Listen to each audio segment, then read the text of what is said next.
Condemned by R.C. Bridgestock, DI Charley Mann Crime Thrillers Book 2, read by Sarah Durham. Chapter 1. Cold air peppered with icy rain smacked Charlie's face the minute she opened her front door, temporarily blinding her. Immediately she put her chin to her chest and pulled her hood over her head. She turned her back on the snowstorm and stepped down onto the gritted pathway as she put the key in the door and locked it. On doing so, she stole a glance up at her bedroom window, and a shiver came from deep within.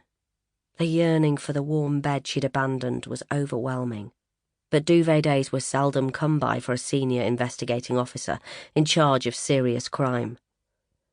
Aristotle's words hovered on her quivering lips. To appreciate a snowflake, you have to stand out in the snow. Yorkshire weather was rarely predictable. Ghostly freezing fog hovered above the thin layer of snow, every inch of the path ahead covered with the white powder. Teeth chattering, Charlie cautiously put one foot in front of the other, fearing with every step that she might slip on the ice lurking beneath. With shaking hands, she rummaged in her coat pocket for the car keys. Relieved to be out of the worst of it, once safe inside the vehicle, she sat patiently waiting for the windows to defrost, letting the engine idle for a few moments. There was no rush about her. The dead body was going nowhere until the SIO arrived, suspicious circumstances or not. Tuning into the local radio station, Charlie listened with interest to the forecast as she considered her route out of the village of Marsden, coming quickly to the conclusion that it would be best to avoid her preferred route to the Calder Valley over the Packhorse Bridge, via the scenic valleys, rugged peaks and crags, and head for the more reliable A62. As if in response to her thinking, the radio presenter announced, "Take care if you're driving on the A62 between Marsden and Diggle. It's allegedly the fourth most dangerous road in Britain." Charlie raised an eyebrow. How come she had lived in Huddersfield all her life, yet she didn't know that? The following news distressed her. A report of the fire brigade attending a house fire at the local property known as Crow Nest. Rubbing her palms over her face, she groaned. There had long been accounts of strange events reportedly taking place, and numerous mysteries associated with the family who owned the property. Charlie wondered if these would now cease. The last she'd heard was that the house had been put up for sale, and that plans for its demolition were imminent, and for some reason that news had made her extremely sad. When the windscreen cleared, she saw that her neighbour's curtains remained firmly closed, shutting out the outside world. You must be wrong in the head to have sought the position of a regional head of crime in the fourth largest police force in the land, especially in winter, she said to her reflection in the rearview mirror. As she spoke, her breath formed plumes of vapour, and as it rose, she saw what looked like the blurred image of two black eyes looking back at her. Adjusting the direction of the car's airflow vents made them vanish. She chuckled. She was definitely wrong in head. On the approach to Marsden Moor, Charlie was delighted to see the ghostly outline of the orange flashing lights on a gritter wagon on the road ahead. Once the road surface was treated, it was left to the traffic to do the rest, to wear ruts into the ploughed snow that would turn to slush and eventually clear. She knew that following the gritter slowly was her best chance of making progress to the scene of the body that Control at headquarters had requested she attend. The crime's location wasn't her normal patch. Although she conceded if the formidable legendary Detective Inspector Jack Dillon doubted his ability to get there, God only knows what made them think she could. Harrowfield was his domain, and he was closer than she was to the cadaver. She weighed up the HQ controller's thought pattern. Maybe, given the conditions, it was likely wise having two officers attempting to get to the scene, to determine if it was foul play or not. Born and bred on the Marsden Moors, she was aware more than most that the four seasons brought dramatic changes to the land across which she travelled. But thanks to her folk, whose ancestors were all farmers, she knew the moors like the back of her hand. Today the going was slow. The patchy low cloud made sure of that. In fact, so dense was the fog that at times Charlie felt as if she was in a spaceship on its way to an unknown universe. The prevailing fog meant that the journey offered up surprising corners and sweeping curves. But when the veil was lifted, Charlie relaxed a little, as she could see long stretches of road way ahead of her. She turned up the radio and hummed along to the music.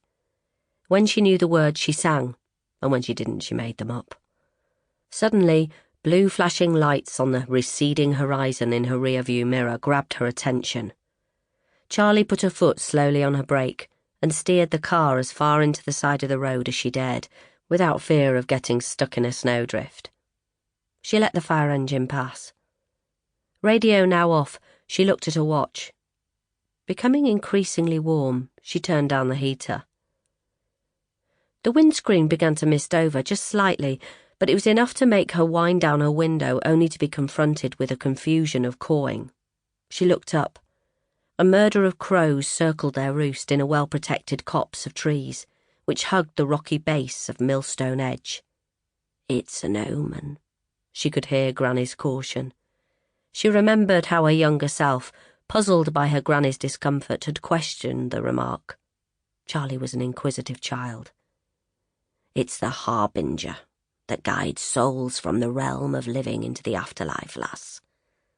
"What a load of old codswallop!" Charlie could hear her mother Ada retort, quite clearly.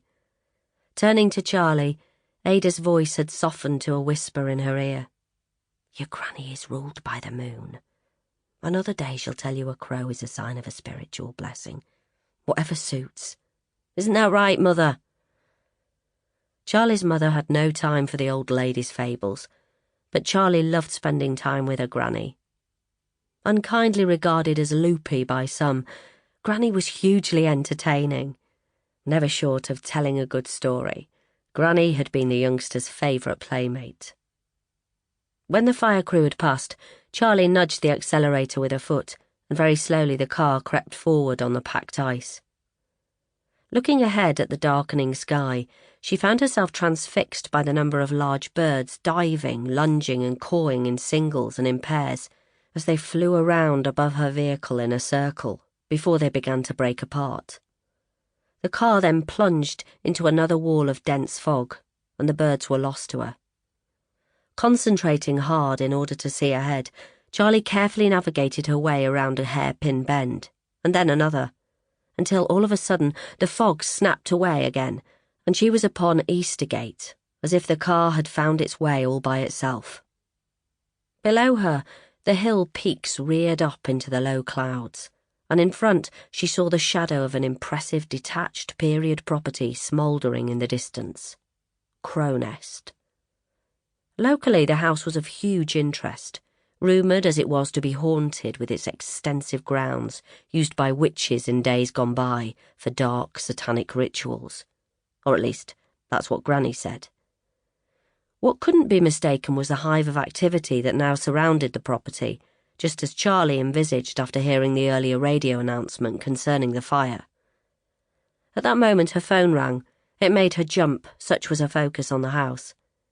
She steered the car off the road and into the gateway to Crow Nest, the only place that was free from snow. Detective Constable Annie Glover didn't give her boss time to speak. "Have you been stood down?" "No, why?" Charlie was slightly confused. "I've just been reading the chief's log. Dylan's just pronounced the body as not suspicious, so I guess you will be stood down soon." "Good," Charlie said, her eyes seeking out the extent of the fire damage at the house. Then it came to her. "Wait on, what are you doing at work?"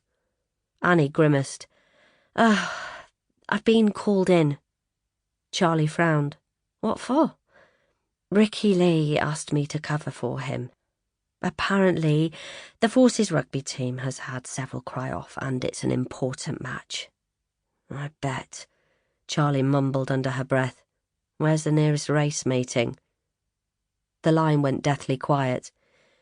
"Weatherby, I guess." He circled the runners and riders in the paper on his desk. Realising she'd potentially dropped Detective Constable Ricky Lee Lewis in it, Annie quickly ended the call, but she needn't have worried, as Charlie's attention had been drawn to the name on the demolition company's vans parked in the Sample complete. Ready to continue?